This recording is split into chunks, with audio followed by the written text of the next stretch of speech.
Hey, what's going on, everybody? Welcome to the Stanley Cup Preview Show, Dangle Bet Celly at FTN, presented by PointsBet. Chris Meaney and Eric Young here with you.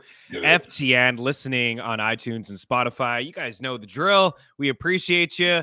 Subscribe, rate, review. Just because the regular season is over doesn't mean we won't be here with you. Dangle Bet Celly will continue on until that Stanley Cup is raised. And if you are watching on our YouTube page, smash the like button. If you have any questions at all, we are not going live. We decided to record. I think it'll be a little bit of a quicker pace show. We love the comments. We continue to encourage you to comment and reach out to us at the Eric Young, at Chris Meaney, Mean Streets FTN at gmail.com. Any questions at all, you guys can reach out. You can leave the comment in the comment section, and I will circle back on these videos. It is here. I was up late last night, just like you were, and we did see a couple, drama-filled games with the Vegas Golden Knights losing to the Anaheim Ducks and falling to the 8th seed in the Western Conference. And then I flipped over, and it's like I thought that the Kings were just gonna. I was really tuned into the Vegas game, and then I tuned over and was like, oh, I mean, the Kings are up, and then, oh wait, all of a sudden Chicago is up. I'm like, wow. So Vegas is, I guess Vegas is gonna just play Edmonton, and we're gonna see LA in there against Dallas. But anyways, LA scored late, tied it up, and then Kempe won in overtime. So here we are. It ended late last night. I can't believe how quick the turnaround is here to really. It's wild, right? 4 hours. It's wild to me. Then we got like a 12:30 start. I've never seen a 12:30 game on a Saturday all year long. I don't think we've seen one all year long. Like maybe one or two random games on Saturday morning, like in Boston or something because of some holiday. Yeah. But it's really weird. The turnaround is quick. It's not a lot of time to dive into this stuff. What I will say is we're going to have a free article over at FTN Bets or FTNFantasy.com, which I always do, breaking down all the matchups, comparing the two teams from a bunch of little categories, from goals to special teams to 5-and-5 play, recent matchups, and sharing some of my favorite series props, futures. We'll dive into some of this here today, but this is mostly going to be Eric and I sharing our brackets, rolling through the matchups, who we think is going to win, maybe share the leading goal scorer, point leader from the teams. But it's really tough to break down, to look at all the markets at the moment. FanDuel's offering some cool goal numbers for the series. Like I think I saw William Nylander at plus 175 for 3 goals. So things like that we'll dive into in the article and maybe here and there on the show. But appreciate you guys as always. Smash the like button, tell a friend. And again, we'll be with you. We'll probably continue to do the Tuesdays and Thursdays. We'll see, what works with Eric and our schedules, but we will be, covering the Stanley Cup playoffs as well. But all the picks, all the action over at FTNFantasy.com. So just take a look at the bracket here. And we'll get into some overall cup odds as well. But I just want to get your thoughts on we're going to share the bracket at the end. We're going to roll through these teams, but get your thoughts just overall looking at this bracket. What's your initial take? I love the West side. It's going to be a tough road to hoe to get out of that side and win. There's a lot of killers there. The East side, not as strong. I feel like these two conferences go back and forth every year. Some disappointments for me on the East. I don't want to see the Capitals there. Didn't really want to see New York there.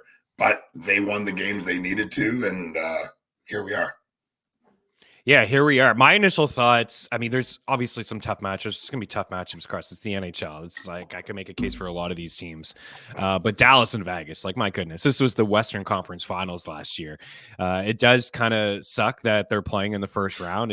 But at the same time, if you're a hockey fan, it's awesome, right? It's must watch. It's going to be fantastic. There's a lot of these first round matchups like Boston and Toronto again for the fourth time in 10 years or so. These two teams are playing each other. Florida and Tampa, those are two rival series right there. And you could make a case for any of those 4 teams to kind of go on a run in the East. I think the bottom left part of the bracket is the quote unquote easier part here, right? If you're saying bloodbath, tough in the top left, right? Dallas, Vegas, Winnipeg, and Colorado. Though I would, if I was to rank the top 8 teams in the Western Conference, those would be inside my top 4. And then seeing Vegas, Nashville, Edmonton, and LA for the 3rd straight year, the Oilers and the Kings are going at it in the opening round. Edmonton has won the first 2 matchups, but there's a real possibility here for, for the Canada fans out there. We could see Vancouver and Edmonton actually get to the Western Conference Finals here, not taking shots at Nashville and LA, but the path here for one of those 4 teams is slightly easier to avoid those top 4 teams in the left until the Western Conference Finals is great. And then over in the bottom right, we do have the 2 most lopsided matchups, even according to Vegas and series prices, the New York Rangers against the Capitals, and then Carolina against the Islanders. So we do expect, no spoiler. I mean, I think everybody is expecting the same thing. The Capitals and the Islanders with the negative goal differential, they're into the playoffs. The Rangers and the Carolina Hurricanes, nothing is easy, but those 2 teams could potentially meet up here in the second round. That could be a really good battle as well. So just taking a look at the overall odds via DraftKings, the Carolina Hurricanes are the Stanley Cup favorites at plus 650. Florida, Edmonton, Colorado, all at 7-1. The Rangers at plus 800. The Dallas Stars at plus 850. They've moved a little bit, I think, because of the matchup against Vegas. I believe they were 8-1 on DraftKings yesterday. The Bruins are 11-1. The Golden Knights, the defending Stanley Cup champion Golden Knights, who will get Mark Stone back just in time like they did last year, 13-1. The Maple Leafs at 14-1. The Canucks at 16. The Jets at 20. The Lightning at 25. The Kings at 30. Your Preds at 40-1. The Islanders at 50-1. And the Washington Capitals are 150-1. I don't know. Like, I don't remember seeing this last year. A team that was just like, there is a massive gap between the Islanders, who are 50-1, a complete long shot to win the Stanley Cup, and then the Washington Capitals at 150-1. And you've said this a bunch already. You didn't feel like they deserve to get in. You're sick of them getting in. The negative 37 goal differential.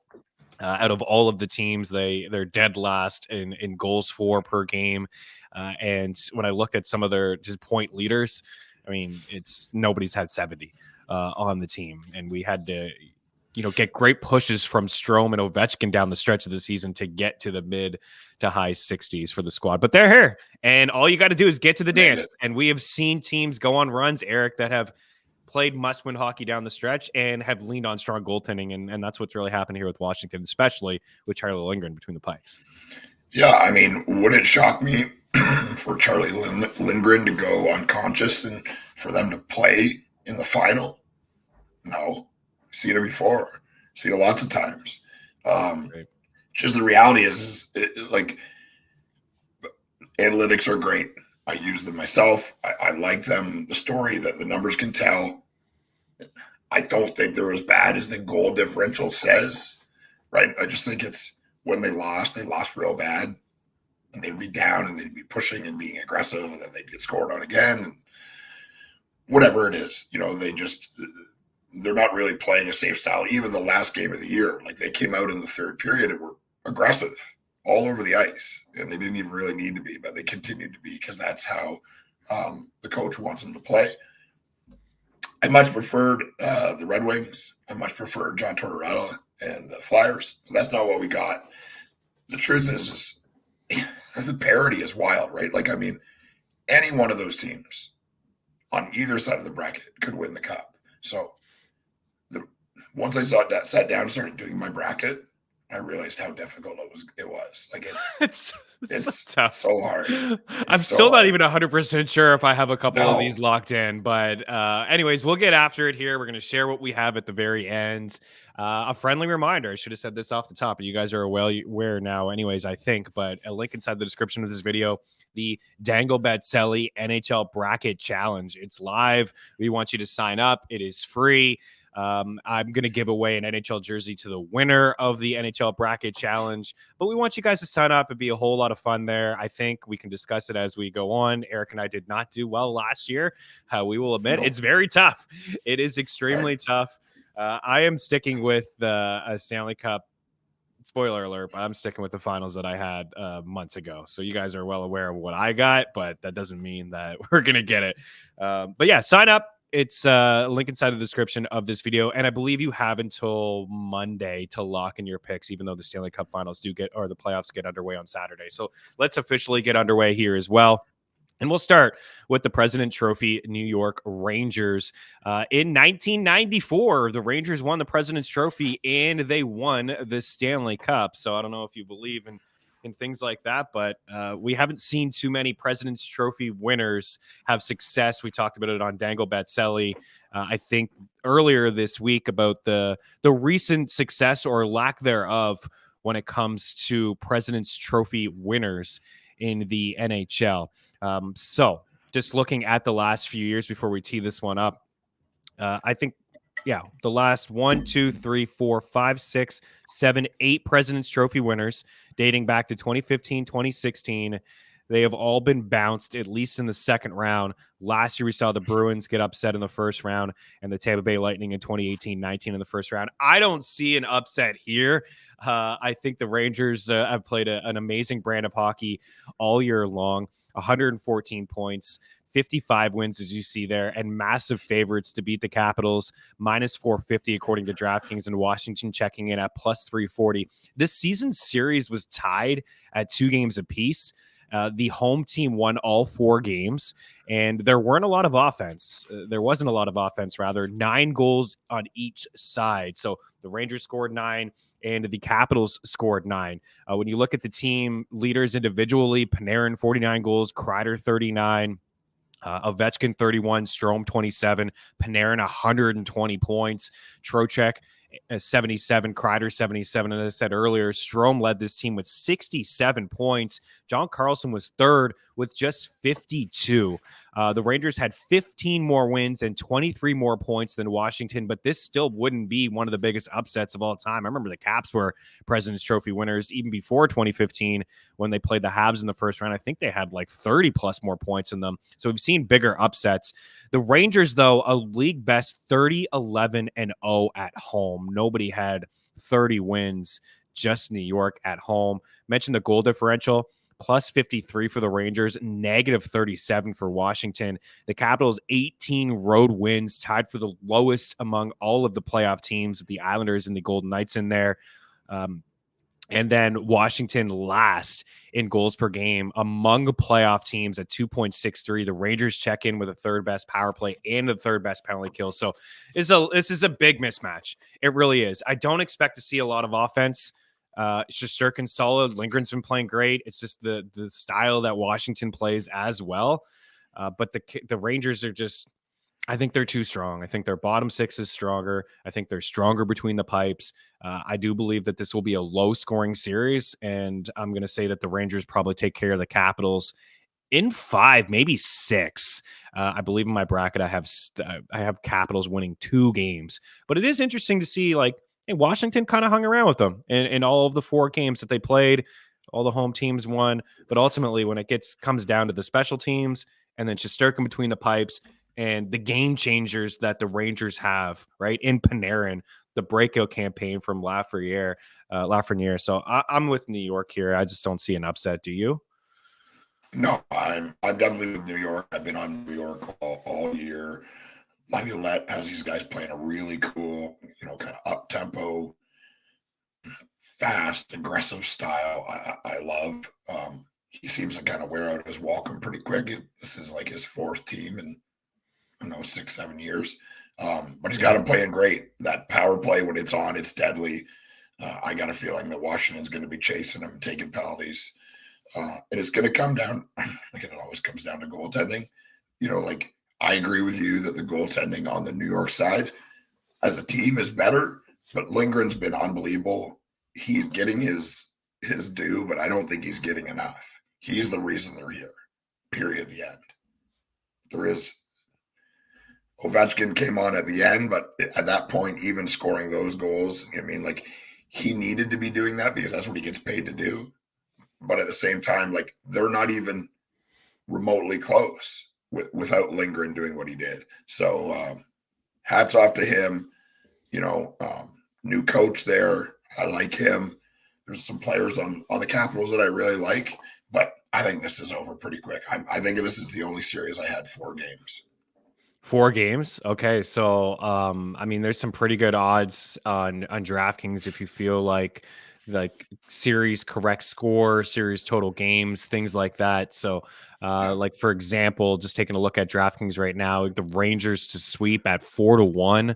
The Rangers in 5 at plus 250, the Rangers in 6 at plus 350. So you see the price, it's extremely juiced, but you can do some parlays. I think for me, probably miss the boat on like a Rangers and Carolina series parlay. That's still like that's minus 170, minus 175. It's pretty steep. But Rangers on the series, minus 190 to win the series by 2, the series spread. You do like New York and Carolina. So those are 2 chalky picks, but I don't expect, as we get into the Hurricanes and Islanders here in a second, I don't expect the Islanders either. Who would you say leads the series in goals? We have Panarin at plus 360 to lead the series in goals, Kreider at plus 425, Ovi at 5-1, Zibanejad at plus 750, and then Lafreniere, who I think is a pretty interesting long shot at 12-1 to lead the series in goals. Who would you guess? Yeah, if I'm going to bet, I'm going to say Chris Kreider. He's been on the scoring heater for a couple of years now, right? Like, I mean, 40, I think last year, over 40 last year, really good this year. You're going to get goals by getting in front of Lindgren, taking his eyes away, and that's what Kreider does. You know, Panarin, I mean, obviously, I think I read a stat the other day, like last year he shot the puck 450 times, and this year he was close to 700. So obviously becoming a different player and becoming a more dangerous player because he's not just referring to pass every single time. So I could see that too. But if I was to bet on it, I would bet Kreider. Yeah, and Panarin was very quiet, basically invisible in the opening round last year against the Devils. So we've seen a very different Panarin this year. He's plus one. I don't think we're going to see that this year. No, he's plus 150 to lead the series in points. I mean, it doesn't seem like a great number, but I would expect him to lead the series in points. He's been 120, you know what I mean? Like he's just been all around absolutely everything. FanDuel is offering some pretty cool series props, players to get 1 goal, 2 goals, 3 goals, 4 goals as you move up the ladder. Of course, the odds are going to get better, but we both think that the series could be over pretty quickly. So I don't want to get too crazy with those goal series futures, but Kreider's plus 120 for 3 goals in the series. Lafreniere's plus 340 for 3 goals in the series, and Mika Zibanejad is plus 200 for 3 goals in the series. And I think all 3 of those players are very interesting. I would agree with you that Kreider leads the series in goals, but I think Lafreniere is a decent little long shot at 12-1. And I like Panarin at plus 150 to lead the series in goals. So we're both on the Rangers, and we think it'll end pretty quickly for the Washington Capitals. All right, New York and Carolina in here next. Another lopsided affair.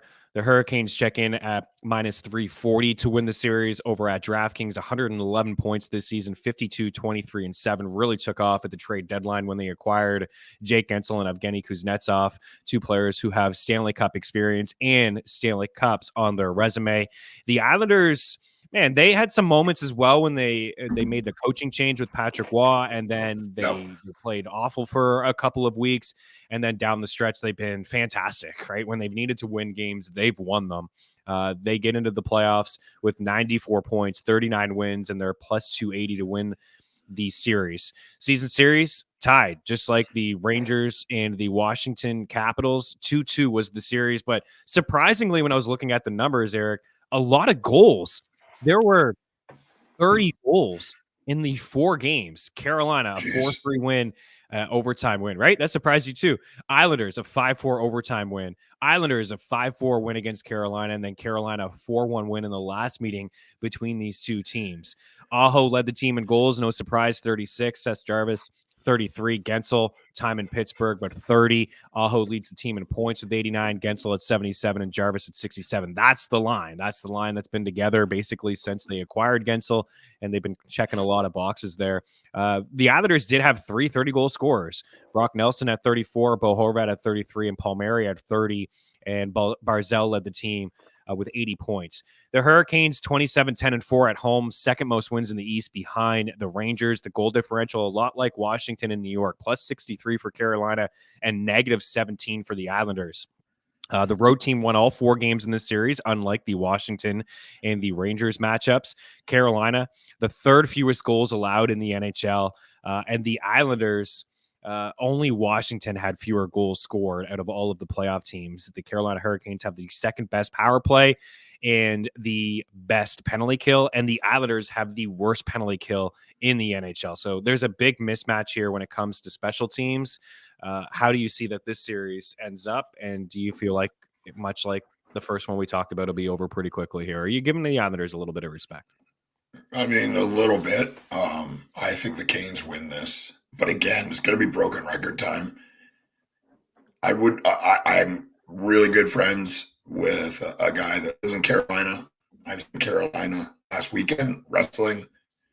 We had a long, deep discussion about Frederik Andersen. And he feels like I do, and I think a lot of Canes fans do, is we've seen him be dominant in the regular season. We've seen him do it 10, 15 times in his career, whatever. He's been doing it a long time. But what else we've saw is him crumbling in the playoffs. Did it with the Leafs, did it with Anaheim, did it with the Canes. So that's the guy for them, right? He's played unbelievable hockey over the last couple of months. I mean, really, really good hockey. If he can continue that, Canes are going to be difficult. The addition of Gensel is exactly what this team needed. A guy that can just kind of get the puck and shoot it and put it in. They don't have to work themselves to the bone for every single goal. But again, do you trust Frederik Andersen? On the other side, who's it going to be? Is it going to be Varlamov? Sorokin's the starter. I think there's no doubt there. But Varlamov I don't know. The guy playing. He's been the guy playing. He's been the starter. That's what I wanted to talk to you about with both of these teams. So, like, Carolina has gone Kochetkov to Andersen. Yeah. They've just been doing that for ever. I feel like since Anderson's been back, they've been going goalie for goalie. Do they do that? I don't know. I don't think maybe like Andersen for the experience gets the game one. I'd be shocked if they all of a sudden Rod Brennmore's all right, like game 2, unless they lost. But Patrick Waugh has been, you're dead on. Patrick Waugh has been riding Varlamov. Like he played Sorokin in a meaningless game against the Penguins in the last regular season game. Varlamov has, I'm looking at his numbers, like this guy's been awesome. Unreal. He's won 5 straight. Yeah, he led in 1 goal against the Islanders. He led in 2 against the Habs, 2 against the Rangers. He had the 41 save shutout against your Preds. And he's won 5 straight hockey games. So he, to me, is the game 1 starter here. I think we're going to see both goalies, but that is like a surprising development, I think, when it comes to the Islanders. Because when I think of them, I'm like, they don't score a lot of goals. Have a couple nice players inside the top 6. Special teams hasn't been good in years. And Sorokin's going to keep them in it as long as he can. And now it's Varlamov. So I think we could see as many as 4 different goalies in this series, Eric. Yeah, easily. And the Varlamov thing is, don't forget when Patrick Waugh won the Coach of the Year, that was his goalie. It was, in Colorado. So there's a connection there. Maybe it's the style of defensive structure and defensive play. Varlamov's style lends it. I'm not smart enough to know that. I did read a thing. I can't think of it. He's like the goalie guy, and he said that Sorokin is trying to adapt his play.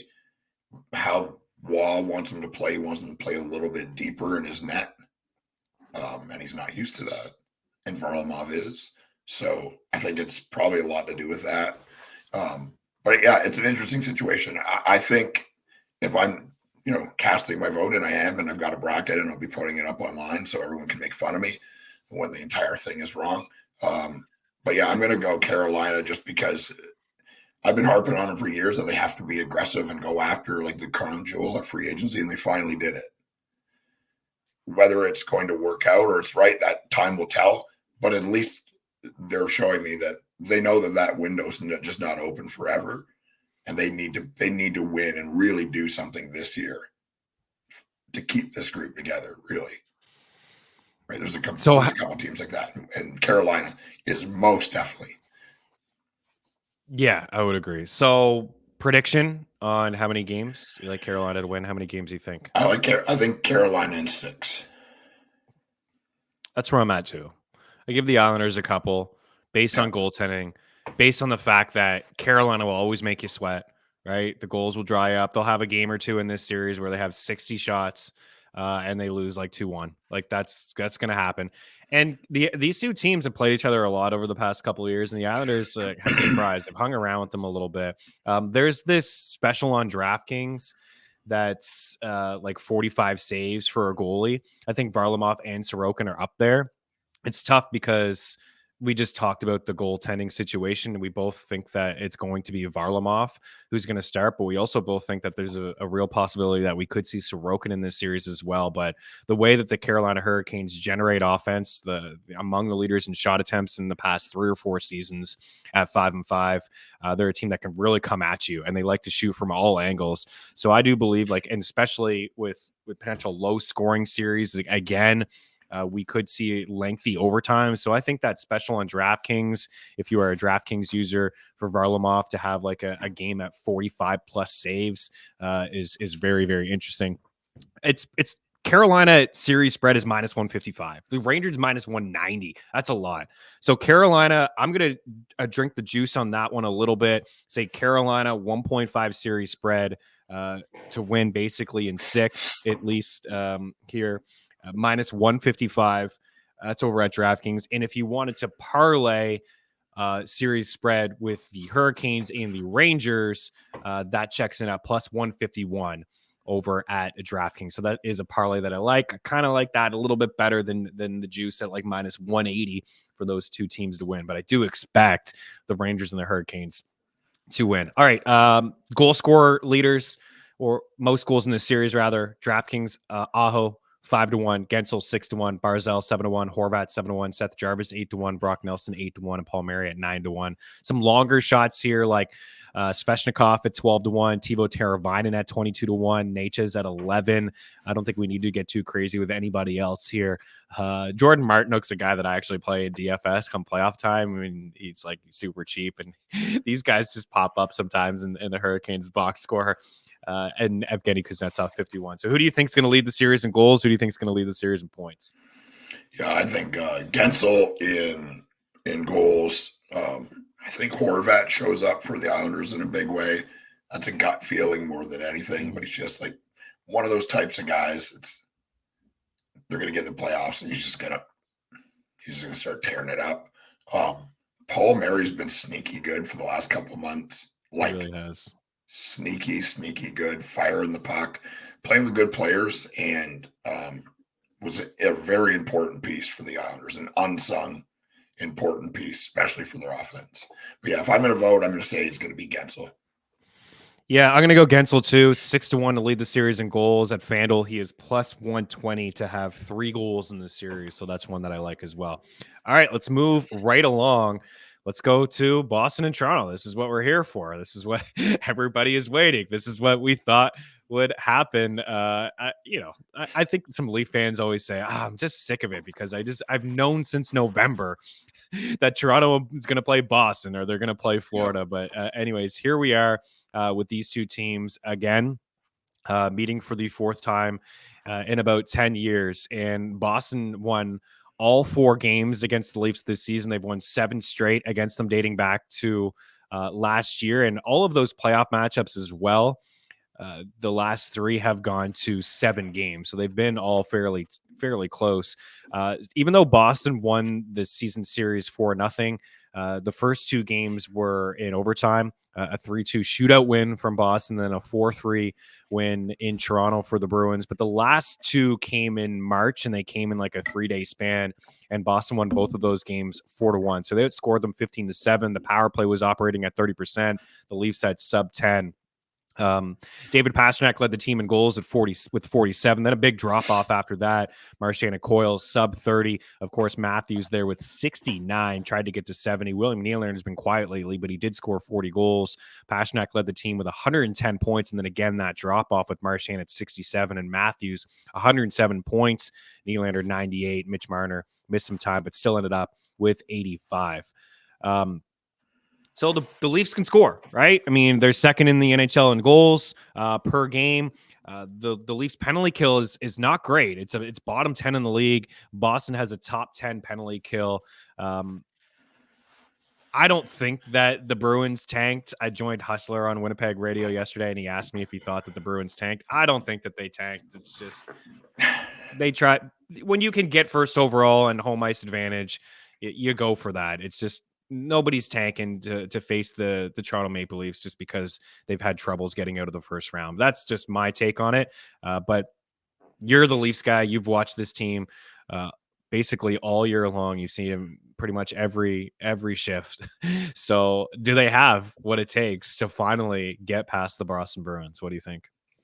I mean, they definitely have the pieces, right? And I don't know if that's ever been the question. Is do they have the determination, right? And it's how Boston's going to be with these guys. Every time Matthews or Nylander or Marner or Tavares touches the puck, they're going to be all over him, slashing them and pushing them and bumping them. And it's just the way it goes. And it's not a surprise to Toronto. They know that's coming. And what we need is some pushback from them, those guys, and the guys around them to be doing the same thing to Pasternak. They need to bully him every time he has the puck and make his life difficult. So it's a really cool matchup. I like that they're playing again, right? Like if they got into a series and they didn't beat Boston on the way to actually doing something, and then everyone would say, well, they couldn't have beat Boston if they played Boston. So Toronto-Boston, classic matchup. Boston is Toronto's boogeyman. There's no doubt about it. And this is a super compelling series, very even series. I mean, I think that Boston for sure has it in the goaltending department. Like Samsonov, is anyone sure about him? Wall, is anyone sure about him? Martin Jones, are we even talking about that, right? Like No. Allmark and Swayman aren't what they were at the start of the year, right? They definitely faltered. I would say Swayman is probably the number one now. It's kind of taken over for Allmark. So it'll be interesting. It'll be interesting. I think blue lines are around the same. Boston's blue line is not what it was. Toronto's banged up, but they do have a bunch of depth. They got big, mean guys back there that can make life difficult, and that's part of playoff hockey. So this is a super compelling series. Homerism or not, I think the Maple Leafs are a better team. They're certainly better down the middle. I think they're just a deeper team, skill-wise for sure. And by adding, Lyubushkin and Edmondson and these guys, none of those guys are going to bail you out when you need goals. But it becomes a different game, whether people like it or not. And if you don't have big, mean guys standing in front of your net and making life difficult, it can go really quick. So this is going to be a great series. I'm going to say 7 games. I say Matthews continues this heater, leads the series in goals, and just can't wait to watch this. Yeah, he is favored to lead the series in goals at +190 over DraftKings. Pasternak at 2-1. William Nylander at 9-1. Marchand 19. It's a really good value there because Pasta and Matthews are up at the top. So even a guy like Willie, he's been the playoff performer for this team over the past He was big time years. last season. So that's good. Those are good odds. A little bit of sprinkle and something like that. He hasn't been, kind of as dominant the last few weeks, but. And that's why there's value Playoffs. here. And he's not going to, he's going to get the quote unquote easier matchups. Let's be honest. Every time Matthews hops over the board, Charlie Coyle is going to hop over the boards. And probably, or not just Charlie Coyle, but McAvoy more so. But I would say that Coyle and Marchand that's going to be the matchup that the Bruins Montgomery want for Boston against Matthews. So I think Nylander at 9-1 is extremely interesting to lead this series in goals.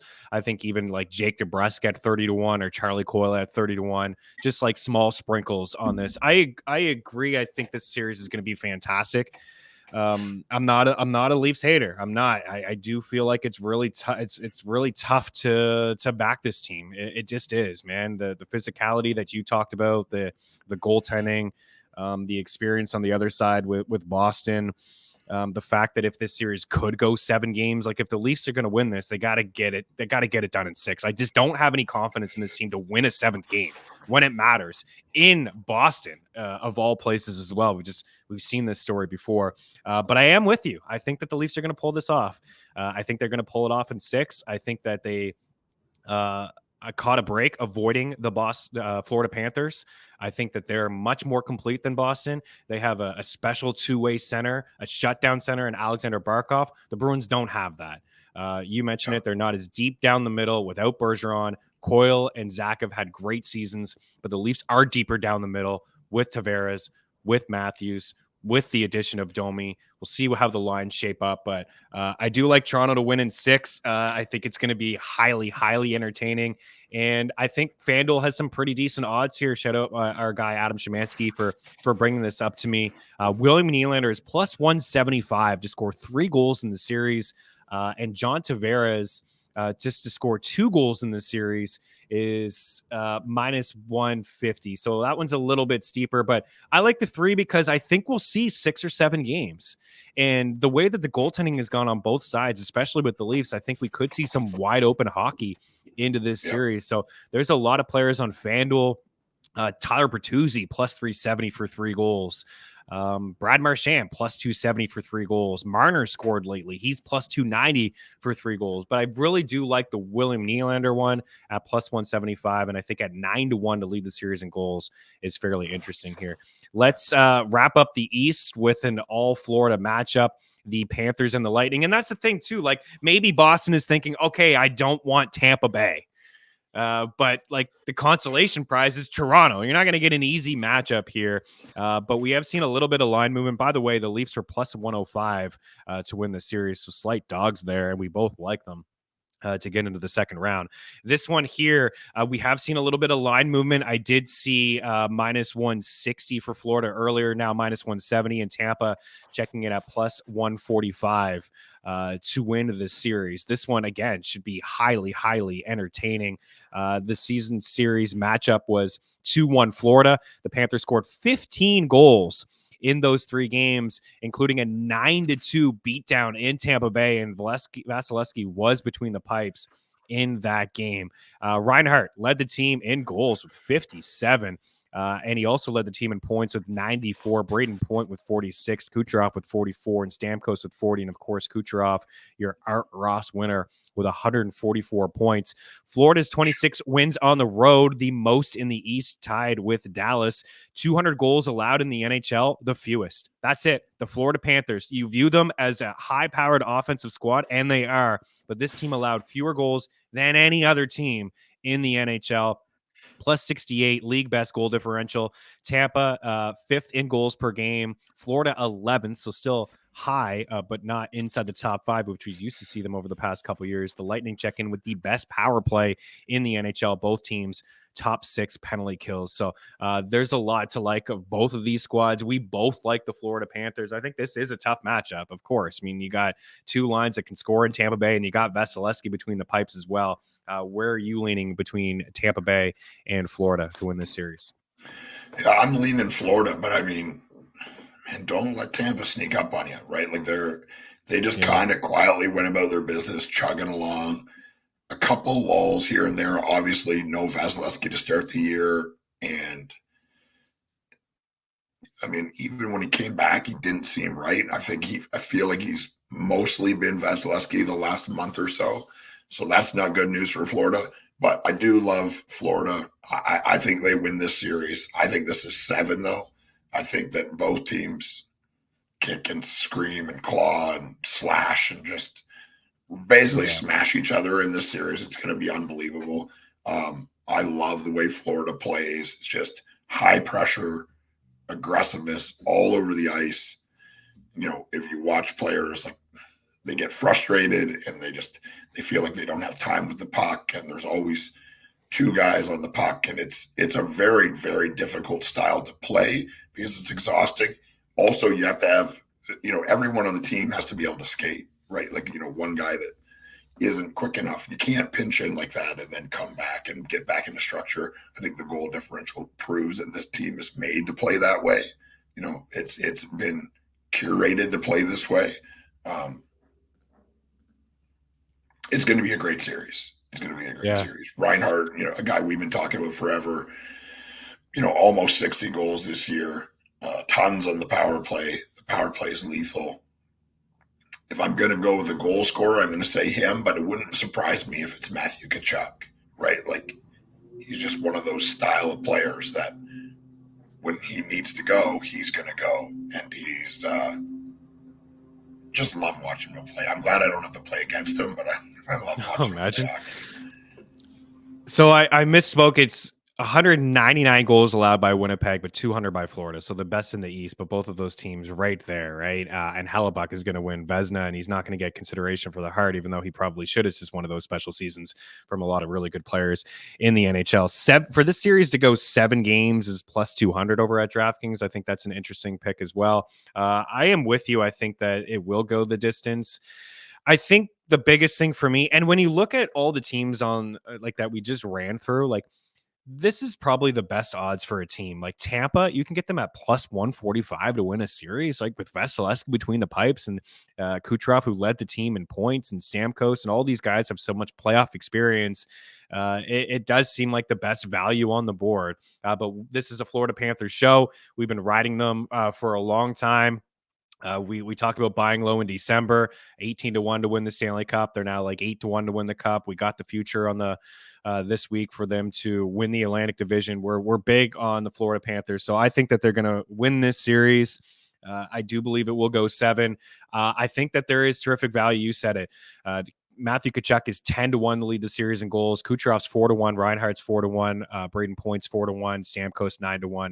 But the two guys that I'm looking at, Carter Verhaeghe at 9-1 and Matthew Tkachuk at 10-1.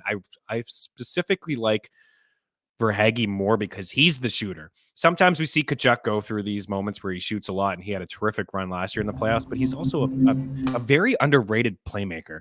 And so Carter Verhaeghe is the shooter. He's found himself on that top power play. At this time last year, he wasn't on that first power play. So I think at 9-1 for him, some longer shots like Tarasenko at 25-1, maybe Anthony Duclair found a revenge spot for him at 25-1 as well.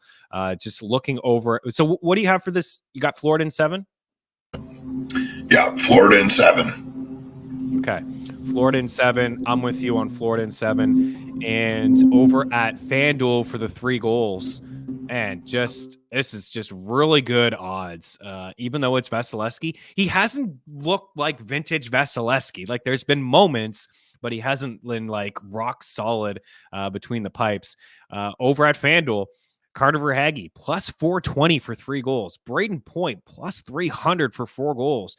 Matthew Tkachuk plus 500 for 3 goals. Declare 19-1. Like, I think this is going to be, as much as I said Florida, 200 goals allowed, I think that we're going to see offense in this game, in this series. And if it goes 6 or 7, we could see as many as 5 or 6 different players have 3 or 4 goals in this series. So I think there's terrific value on FanDuel. Even Reinhart is plus 280, just came shy of 60 goals this year, plus 280 for 3 goals. Come on. Really good value. We'll have a few picks of my favorite ones in the article. Let's get over to the Western Conference. Let's start here with probably the series of the playoffs. The Dallas Stars and the Vegas Golden Knights. Oh, I can't believe we're going to see this. This is a rematch of the Western Conference Finals from last year. Dallas with 113 points. They get the top spot. Vegas 98 points. Vegas won all 3 matchups against Dallas this year. They scored 11 goals and Dallas only had 4. And most of those games came early in these season series. I'll say that they haven't played each other since December 9th. So I saw Bruce Cassidy. I heard him talk about it last night that they haven't played Dallas since early on in the season, but they expect them to play the exact same way and the exact same style. Dallas 26 wins on the road, tied with Florida. 8 20 goal scorers. 20 goal scorers. They were 3rd in goals per game. Vegas, middle of the pack. The Dallas Stars have the 6th best power play and the 8th best penalty kill. And the Golden Knights were in the middle of the pack as well in terms of penalty kill percentage. It's tough to look at their numbers overall because Mark Stone missed time. Jack Eichel missed time. They just got Thomas Hertl.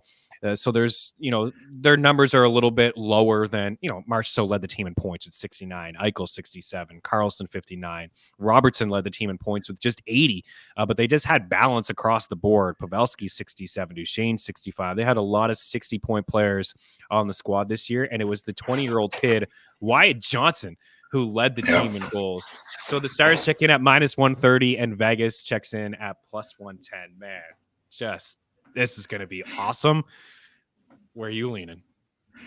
Yeah, I'm leaning Dallas, but it's hard, man. Like, they're a very deep team, but what we all have to remember is Mark Stone comes back. They acquired Thomas Hertl. They acquired Noah Hannafin. I don't know if you've heard any news on Peter Pietrangelo, but I imagine he plays too. Like, probably going to be fine. He's just going to slide off the injured list for game one with Stone. Right. And even if he doesn't, they're still deep. And if he does, like, they have superstar players, throughout the lineup. Not to mention Marchessault, who's one of my favorite players in the NHL to watch. I mean, he's just so good. And he competes, right? Like, that's how he ended up in this place. He doesn't do anything specifically well. I mean, that's a wrong thing to say. I mean, NHL standards, he does them all well, but he's not a superstar shooter, a superstar skater, isn't a big guy, isn't a super powerful guy. He's just, it's will, right? It's just, he wants to be good.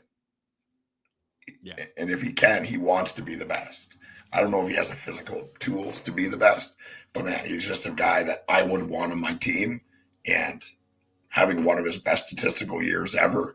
So, and you laid out the Dallas thing perfectly. It's 20 goal scorers all over the place. A rookie is their top scorer. Like, that line, Jamie Benn looks like Jamie Benn from 6 years ago. So it's both sad and awesome. Jeff Merrick always says, no, I want the best teams to play in the first round when they're healthy. I would say this: they're certainly not going to get more healthy playing in playoffs than the way it is. Nobody's healthy right now. They just played 82 games. Right. They've been playing full contact hockey for 7 months, right? The guys are banged up. So it's Vegas is doing nothing illegal. They're playing to the rules of the law. Smart. And the rules of the league. Yeah. It's just fortuitous timing. Like, the NHL checks these things. Like, if he didn't have a lacerated spleen, I don't even know what that is or how you even get it. I know that it was Yakov Trenin is the guy that hit him. I'm pretty sure. He's a big guy, but I don't know how you get a cut on your spleen from getting hit. I don't know. And it's a significant injury, and the timing of it is suspect because last year at this time he was, available after missing. But NHL doctors check. Sure, on the legitimacy. Not just going to get. They're not just like, we'll just take your word for it. There's too much. There's billions of dollars on the line. They have exactly. He has to go to an NHL inspected doctor to be sure that he is actually hurt. And that's a significant injury too. It just, I don't think anybody saw the Hertl thing coming, and I don't think Vegas was thinking about it either. But hey, when they got a guy like Mark Stone on long-term IR, that frees up a lot of cash, and they're able to do that. Anyways, Wyatt Johnson, Rupe Hintz, Jason Robertson, Joe Pavelski, Matt Duchesne, Tyler Seguin, Mason Marchment, Jamie Benn. Those are all guys that scored at least 20 goals this season for the Dallas Stars. Thomas Harley's defenseman scored 15 for the Dallas Stars. And all of those players that I mentioned, most of them anyways, with 60 points. Heiskanen, Marchment, and Tyler Seguin, all 50 plus points. So I'm going to stick with Dallas. They've been my team since the start. They were my team before the season started to win the Stanley Cup. I know that I was riding them last year as well, and it didn't work out, but I thought that they held their own against Vegas. What I'm going to say this year, and it may not make sense because we just talked about how last year similar things happened with the Golden Knights, but they've been pretty inconsistent over the last month, right? They've lost to pretty bad teams, including last night. Aiden Hill's been hurt. I don't think he's like in the same form at this moment like he was last year. So he missed a lot of time. And the Stars are just clicking. They've been playing a great brand for a long time here in the second half of the season. as we've said so many times, they can come at you with 3 different lines. They can play any different style that they want to. They can play in your face physical. They can go up and down the ice and score goals. They're deep on the blue line with the addition of Tanev. And I think Ottinger, as long as he's just slightly above average, he is good enough to hold their own, hold Dallas, and win those tight checking games as well. So it's tough. It's going to be fantastic to watch. I did not, as a guy that has Dallas futures, didn't want to see this at all one bit. I think that this is the one team for sure I didn't want Dallas to play. It is what it is. I'm going to lean with the team that is healthier at the moment, and there just could be something there with Vegas. You know, Stone hasn't played in a long time. Hurdle's just new to the team, some injuries, and then Aiden Hill. So I got to go in 7, though. I got to go in the distance. What's your prediction? I've got Dallas in 6. In 6? Okay. All right. We're both on the Stars. Not seeing any goal leaders or series leaders or points, but you guys know why Johnson for me. He's not going to be favored. It's going to be Robertson up at the top. It's going to be Eichel up at the top. Marchessault, probably Hintz, all those guys. But why Johnson? I think there's going to be good value on him to potentially lead the series in goals. And last year in the playoffs, he was first in expected goals at 5-5, even though Hintz was the guy who popped off. Should be fantastic, man.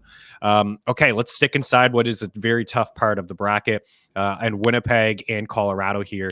The Jets actually had more points than the Colorado Avalanche, and they're the higher seed, but it's the Avs who check in as favorites at -135, the Jets at +115. The Jets won all 3 matchups against Colorado this season. They scored 15 goals and they only allowed 4, including a beatdown just a few days ago, a 7-0 victory in Colorado. So we did see another game earlier in the season where the Jets won 6-2. So they've actually had their way with the Colorado Avalanche this season. The Avs first in goals per game, the Jets 15th, Colorado top 5 power play, the Jets a bottom 10 power play, and the Avs a slightly better penalty kill. So you look at some of those numbers, you see the Avs, oh wow, like much better team. But there's one thing here in this series that I want to talk about, and I'll save it for a second. But Avs and Jets, man, another tough one to call, and this one should be really good. And I got you fired up, I think, on Thursday's episode when I said Adam Lowry, he's going to be the guy to try to shut down Nathan McKinnon. That's going to be a fantastic matchup to watch, and I think it's going to be an advantage for the Jets because I think that they're a little bit deeper than the Avs, and it's going to create opportunities for a guy Kyle Connor, Mark Scheifele, Velarde, even the second line with Monahan. The fact that you could that's what the Jets want to do. They want to, imagine that, they want to roll out their third line when Nathan McKinnon is on the ice for the Colorado Avalanche, and I actually like that matchup a little bit for the Winnipeg Jets. So how do you break this one down? Yeah, I mean, very similar to you. Look, the Jets have had a great season. Hellebuck has had an unbelievable season. The only part of the Avalanche that worries me is Georgiev. And, it's these great teams. The goaltending doesn't even have to be superb, right? They just have to get a save here and there. I think that Colorado could probably score with anyone. Nathan McKinnon is a megastar, right? They got guys on the periphery like Nichushkin, like Lehkonen, Drouin having an unbelievable season, Rantanen. I don't know what the word is on Landeskog. I don't, I may never play again. Which is wild, right? This is wild. Like missing their captain. Yeah. He was huge when they won the cup 2 years ago. Absolutely. Yeah. So that's a tough break for them. They filled in best they could, getting guys like Colton and stuff like that. But I think that you're right that Winnipeg is a deeper team. Playing against someone like Adam Lowry in a bunch of games in a row is going to be tough. He's good, right? Man. Like, we're going to find out what Nathan McKinnon's made of. Yeah. He's a tough player. He's a good player. He can skate, and he's a huge body. Lowry, he's a big guy. First year being the captain, he's going to take it upon himself to shut him down to his best of his ability. That's what he gets paid for. That's what they're going to ask him to do. That's easier said than done. I still think that the Avalanche win this. I think they win it in 6. But broken record time. Again, it comes down to goaltending. Undoubtedly, the Winnipeg Jets are better in goal. Undoubtedly. Yeah. But can they keep pace with the Colorado Avalanche. I don't know. So just when you say undoubtedly, just give me a second to read off these numbers for you. So 5-5 numbers from Natural Stat Trick among goalies with 1,500 minutes of ice time. Connor Hellebuck, 5-5 save percentage, number 1, 935. High danger save percentage, 849, number 5. High danger, that's chances inside the slot where most of the goals happen. Goals saved above average, 30.85, number 1. Georgiev, a 909 save percentage, 28th in the NHL. 804 high danger save percentage, 32nd, a negative 6.42 goals saved above average, 32nd. Over the last month for Georgiev, the numbers are even worse. An 884 save percentage, a 736 high danger save percentage, a negative 5.35 goals saved above average, second worst in the NHL. He's allowed 4+ goals and like 6 of his last 8. I think he is the reason the Avs lose this series. I really do believe that. It's just there's a massive difference here between the two goalies. A hot goalie, not even just a hot goalie, a goalie like Hellebuck can not only steal you a series, he can steal you a couple. We've seen this before in the NHL with lesser teams. I like the additions of Monahan and Toffoli. I think they have some experience, and I think the Lowry factor is huge. If this series was starting in Colorado, I don't want to look into that 7-0 beatdown too much, but the Avs wanted that game. They were full tilt at home. Home ice was on the line. It was everything for them. And the fact that this series is going to start in Winnipeg, I think that's a huge benefit for the Jets. The game 7 could be in Winnipeg, so they have the edge in goaltending, and they have a guy like Adam Lowry. And believe it or not, like Lowry, like say what you want, like Adam Lowry, like this guy is a shutdown center. He plays hard, he plays physical, he's fast, he's good in the circle. I like the Jets here, and they've handled the Avs all year long. And I think for me with Colorado, it's Georgiev. And it's still the same things, Eric, why we didn't like them to make a run last year is they still haven't really replaced Kadri. They didn't have a strong second line center last year. And Casey Middlestat's a nice player, but I don't think he's ready for the moment. I think Winnipeg is much deeper and more physical down the middle of the ice. So I am going to lean with the Jets. He hasn't even played in the playoffs, right? No. He's 0 games. This is going to be a different animal for him. So yeah, I'm in on the Jets. You can get them. I think that they should be favored. I think it's a misprint, to be honest. I want to change my vote, but I'll leave it.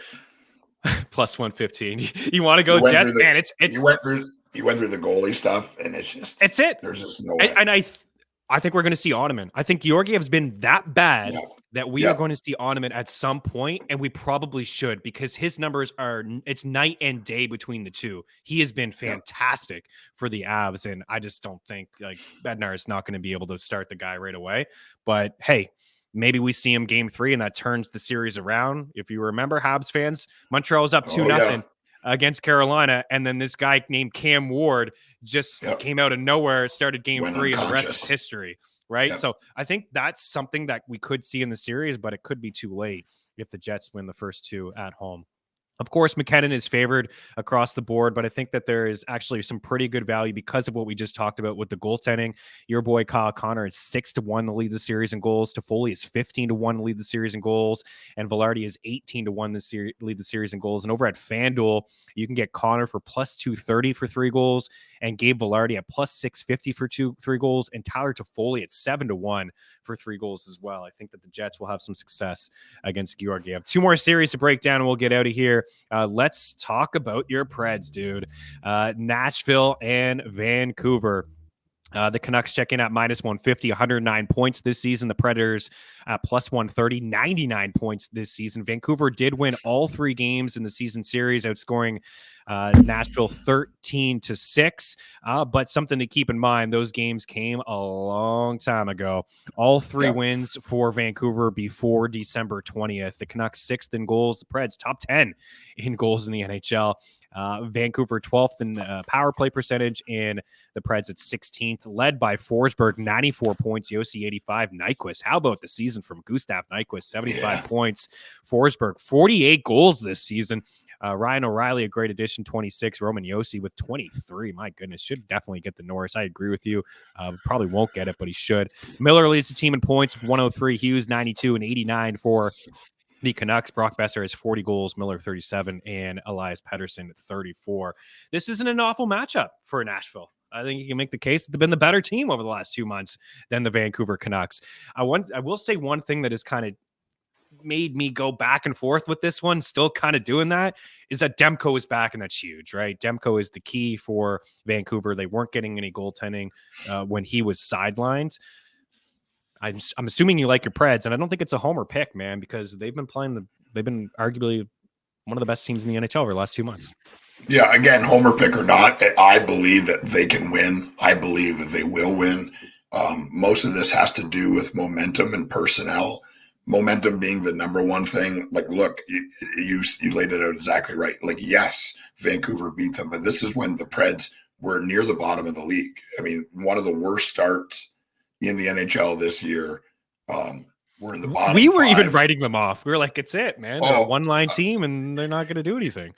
They trade away Ekholm, right? They let Duchesne go. Like, they bring up these young kids at the end of the year. They make this kind of miraculous run. You're like, okay, they're in rebuild mode, right?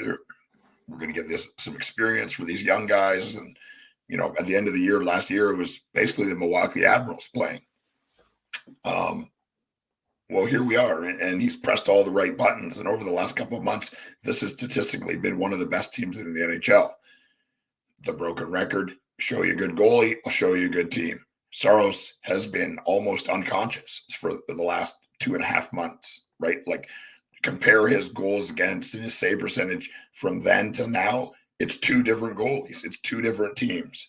And now they don't have a ton of experience, but someone like Ryan McDonough and Ryan O'Reilly, that's exactly why they're there, right? They brought them in.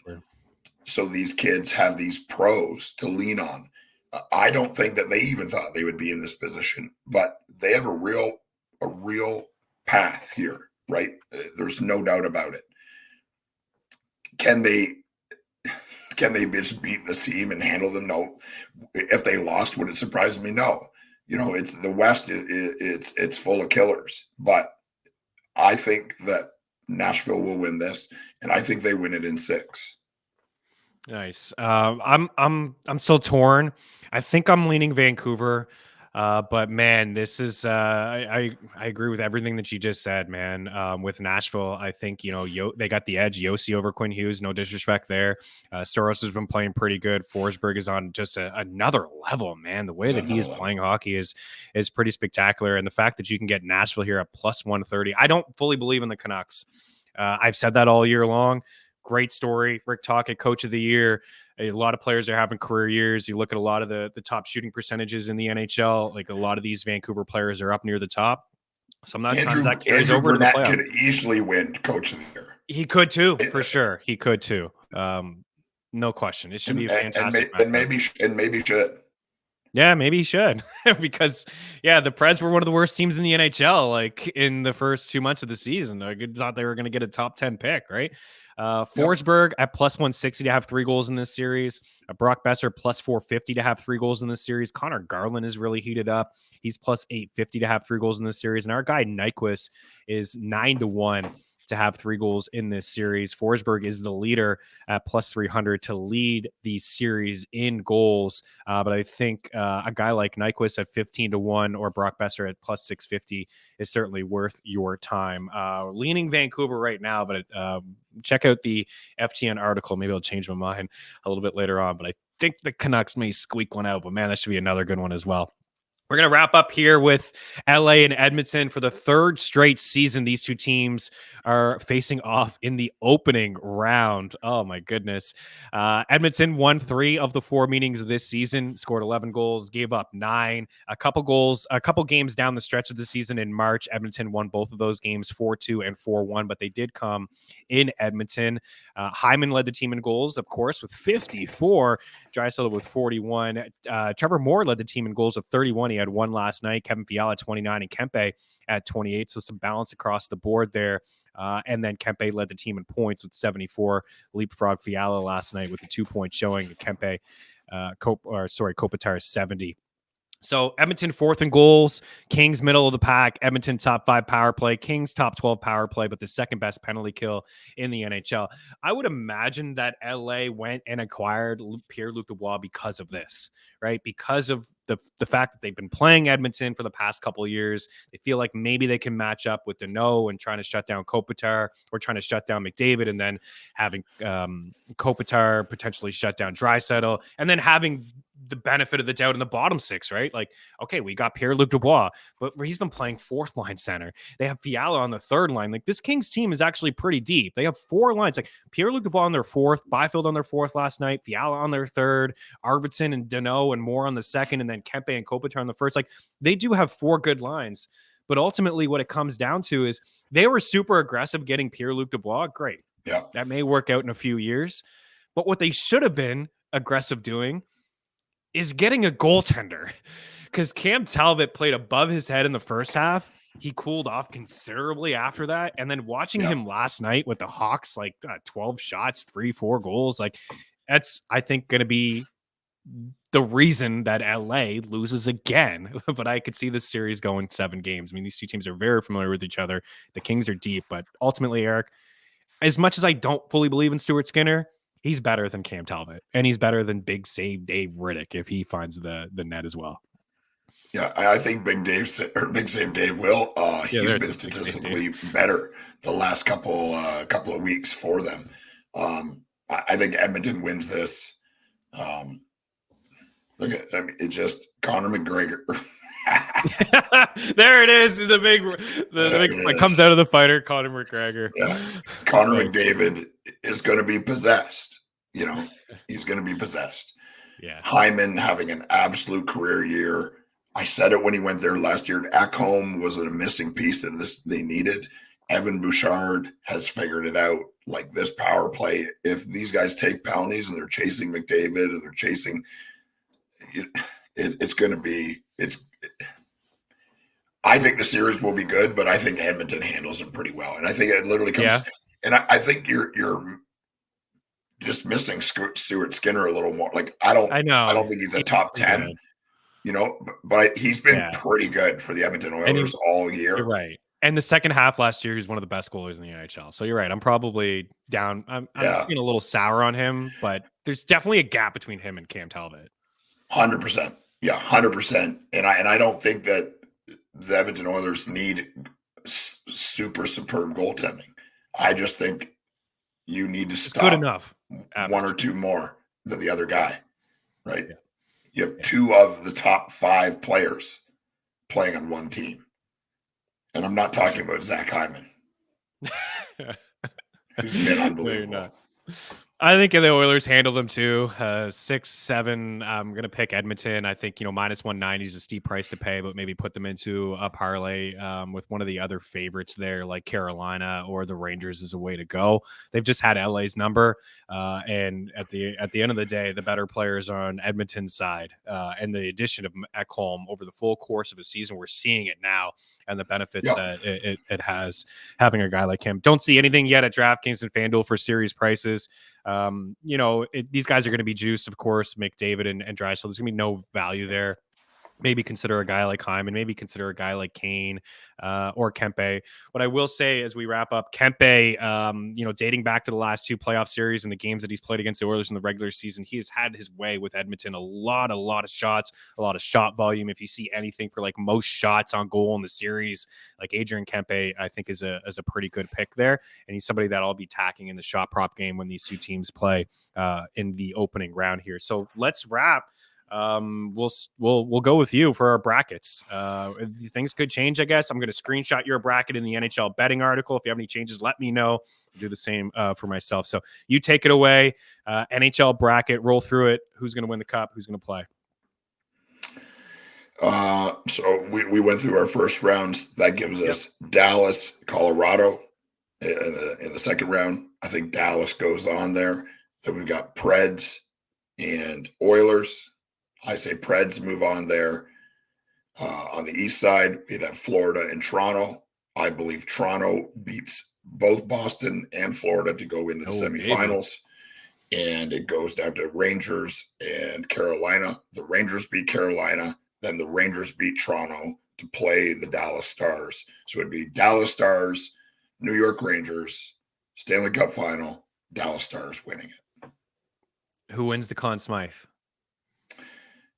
If I was to vote, I'm going to say Jake Ottinger. Jake Ottinger's a pretty. That's my guess. I have him penciled in as well. We have some similar stuff. I have Dallas and Winnipeg meeting in the second round. I do have Vancouver and Edmonton meeting in the second round. I think that's the way I'm going to lock it in. I'm still a little back and forth on that Vancouver and Nashville series, as I mentioned. But right now, Dallas and Winnipeg, Vancouver and Edmonton. Over in the East, I have Florida and Toronto. And New York and Carolina, I have the Rangers getting out of that series against the Hurricanes like you. Unlike you, I have the Panthers beating up on the Leafs again. I just think that they can bully them. I think they're just more complete. I just think it's a very bad matchup for Toronto. Florida and New York, I have the Panthers. Of course, you guys know. You didn't even have to. You probably already stopped watching. You already know what I got. Dallas and Florida is what I have in the Stanley Cup Finals. And I have the Dallas Stars. I have the Florida Panthers losing again in the Stanley Cup Finals. So Dallas is my team. I think that they're the deepest team. We've talked a lot about them all year. If Jake Ottinger can just be like close, just a little close to how he was a couple years ago when they played the Flames in the opening round, this team is very dangerous. Of course, all the matchups are tough, but facing Vegas, if they can get by the Golden Knights, maybe they could be on their way. And I'll tell you what, for us that have Dallas Stars futures, I don't think it's a bad idea to maybe hedge on the Golden Knights to win the cup at 13-1. I think whatever team wins that opening round will go deep into the playoffs again. So there you have it. More stuff over at ftnfantasy.com with, just a lot of what we already talked about with maybe some more futures and series edges, but be active in the Discord with some picks as well. EY, always a pleasure, man. Love it. Chopping it up with you. This has been a super, super fun episode. And we will be with you guys throughout the Stanley Cup playoffs. By the way, Jake Ottinger, 20-1 to win the Conn Smythe. Jason Robertson, 25-1. Hintz at 28-1. Those would be the three guys. And I think a long dark horse may just be the 20-year-old kid, believe it or not, Wyatt Johnson. Right. All right. We'll be out of here. Hit us up if you have any questions at Eric Young, at Chris Meaney. Get inside the bracket, NHL Dangle Bet Celly Bracket Challenge, live at FTN Fantasy. Link inside the description of this video. Buckle up. Playoffs should be fantastic. We'll talk to you guys.